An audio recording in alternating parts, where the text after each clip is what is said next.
Hey, are you a business owner, entrepreneur, or professional? If so, we want you to apply to be a featured guest on our show. My name is Adam Torres, and I host the Mission Matters series of podcasts. I've recorded over 3,000 episodes, and we are just getting started. How do you know if you'd be a good guest to be on the show? Well, only one way to find out, and that's to apply, but I'm going to let you in on a little secret. We want guests that have a story to tell, guests with a brand, a product, or a service that can benefit my audience of listeners. If this sounds like you, go to missionmatters.com and click on Be Our Guest to apply. I'd love to talk to you and get to know more about your story. Again, head on over to missionmatters.com and click on Be Our Guest to apply. All right, now let's get into the show. Hey, I'd like to welcome you to another episode of the Mission Matters Business Podcast, your source for all things business. My name is Adam Torres. You can follow me on Instagram at AskAdamTorres. Keep up with my book releases, book tour schedule, signings, all that other good stuff. Always love to connect with you there. And as always, if you'd like to apply to become a co-author of one of my upcoming books, just head on over to the website, missionmatters.com, and click on Become an Author to apply. All right, so I have Laura Spaulding on the line, and she's president and CEO over at Spaulding Decon. Laura, welcome to the show. Hi, thank you so much for having me. All right, Laura, so I'm excited to get into today's topic. So we're going to talk about Spaulding Decon, and you're offering franchise opportunities, I understand. So I want to go into that, but before we do, because I know there's a lot of people looking for, different businesses and things to start, but before we get into that, I do want to go a little bit further into your background. So tell me a little bit more about why you started Spaulding Decon. Right out of college, I got hired into law enforcement in the Midwest, and I was doing that for about 7 years. And I just really kind of became disenchanted with the low pay, kind of the lack of opportunity. So I started looking elsewhere while I was getting my MBA in the evening. And this type of crime scene cleanup business just kind of smacked me one day, and the idea was born. Wow, I think most people listening, they're like, wait a minute, so you went from this to saying, all right, we're just going to clean up the mess. I mean, that's a big jump. You got to give me a little bit more there. Like, how'd that happen? Like, what was that, if you remember, what was that moment when you're like, oh, I could do this? Yeah, so the moment I remember it like it was yesterday. So I was, going to grad school at night, and I couldn't figure out what kind of company that I wanted to start. I knew I was going to start something, and I was working a homicide one night, and the lady came up to me and said, hey, when are you guys going to come back and clean this up? And it was like that moment I thought, that's a weird question, but I didn't know how to answer it because I had never been asked before. So I started doing some research and looking into it, and I realized that's a pretty common question for people that go through, a nightmare like this. And they're under the impression that law enforcement cleans it up, which couldn't be further from the truth. Wow, that makes a lot of sense. So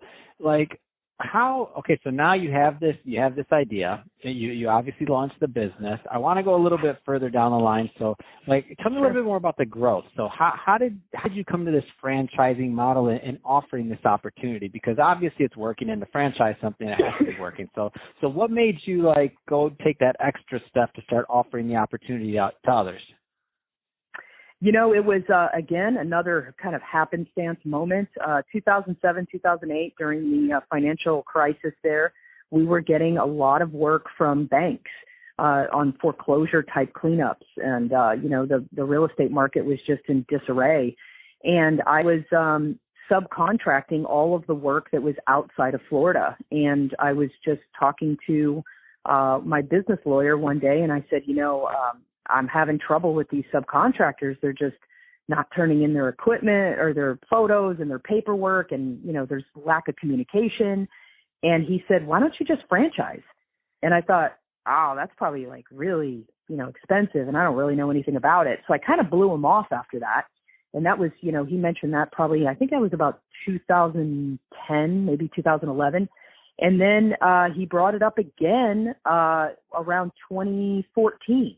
And then I said, you know what, you've mentioned this a couple times, I'm going to look into this. And I looked into it, and, I hired some consultants to kind of help me put it together that were, supposed experts in the franchise industry. And the franchise was born, and we started doing that in 2016.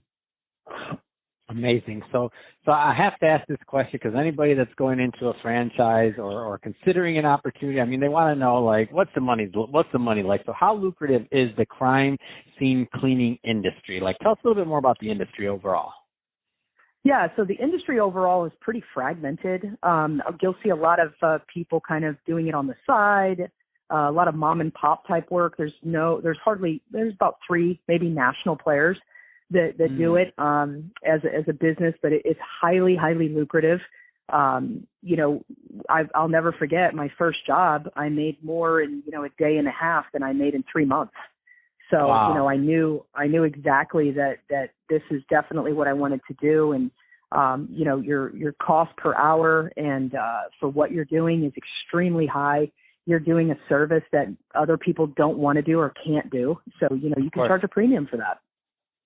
No, absolutely. And so tell us a little bit more about the profile of the people that do enter your franchise model. Like, are these owner operators? Are they hands off? Is this a passive thing? I mean, give us a feel for the complexion of what your franchisees look like.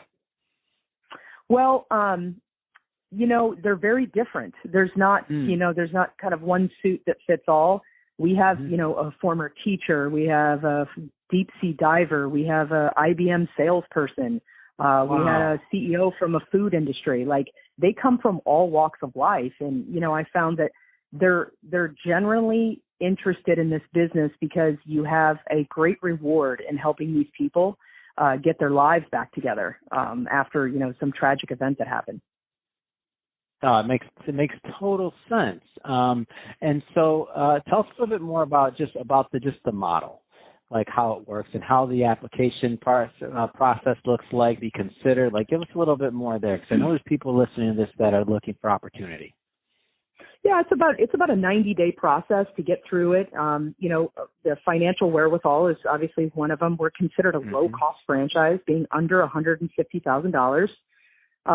You come to training, you buy a territory of 500,000 population. You get assigned a franchise coach, and you get a ton of mentoring and, professional coaching with whether it be, financial or estimating or industry type stuff. And we kind of grow together as a team. We've been able to tackle COVID, across the United States by just kind of banding together as one unit. And that's been really satisfying. Wow, yeah, that's absolutely amazing. Especially, I mean, just being in the middle of the pandemic and all the things, I feel like for you to have this model, for you to be able to help people with this, is just it's a lot. It's a lot. There's a lot going on. Has it changed the industry a lot for you just in general? Just is there new regulation or other things like that you have to consider in doing this, or you were already at the top of the top when it came to this because of I'm looking at the pictures and you're in full suits, you're in full. Obviously, it's hard to describe this on audio, and you do a better job. So explain a little bit more about the level that this is operating at. Well, we were really well positioned to when COVID hit, because we have been doing disinfection services for many years, 10, 15 years, whether it be for MRSA or hepatitis or, any other type of communicable disease. So when COVID hit, we were already very well positioned. We already had the equipment, the chemicals, the trained personnel, and the personal protective stuff. So we jumped in right away at the onset of it, and we've been pretty steady doing it all year. At each location, it's been great for business. Obviously, not so great for community. Yeah, completely get it. So, Laura, if somebody's listening to this and they want to learn more and they want to connect to learn more about Spaulding Decon in general, what's the best way for them to do that? We have a really popular YouTube series. It's on youtube.com/crime scene cleaning. I think we're on our 6th or 7th season there. So if it's something that you're interested in from a true crime aspect, we have, everything is real life there. There's no editing. There's no censorship. There's nothing like that. So you come along and visit us on our job. We also have Instagram and TikTok at Crime Scene Cleaning on both. Fantastic. Well, Laura, really appreciate you coming on the show today and sharing more about your background and all the great work that you're doing over at Spaulding Decon. And to the audience, as always, thank you for tuning in. Hope you got a lot of value out of this. If you did, don't forget, subscribe to the podcast, leave me a review on the Apple iTunes Store. And if you're watching this on our YouTube channel, Mission Matters Business, don't forget to hit the subscribe button there. And Laura, thanks again for coming on the show. It's been awesome. Thank you for having me. I appreciate it.